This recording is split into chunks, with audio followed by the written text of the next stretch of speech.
तुम्हाला आज सांगू का, मी आज गुडघ्यात आदू होता राहिली. असली फटकन लात बसली होती ना गुडघ्यावर, लंगडीच झाली असती, पण वाचली थोडक्यात.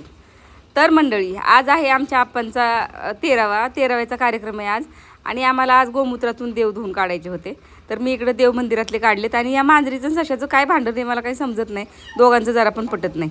आणि हे बघा, हे एवढं गोमूत्र आज गोमूत्र लागणार होतं आम्हाला जास्त, कारण तिकडं पण द्यायचं होतं आप्पांच्या घरी आणि मला पण देव धुवून काढायला लागायचं होतं. तर आमच्याकडं 13व्याच्या दिवशी गोमूत्राने देव धुवून काढतात बघा. तर आणि नंतर देवपूजा होते. तर आता मी नुसते गोमूत्राने धुवून काढणारे देव, संध्याकाळी देवपूजा करणारे. आता फक्त गोमूत्राने देव धुवून काढायचे आणि डीप क्लिनिंग करायचे मंदिराचं.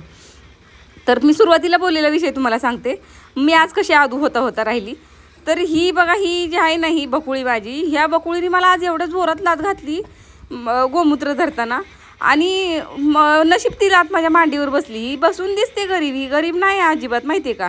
आणि बरं तेवढंच करून नाही राहिली, हिने अर्धे वस्तीला धुंडळा दिला आहे. दावं सोडून माझ्या हातातून जी पळाली ना, अर्ध्या वस्तीला फिरे मारून आली.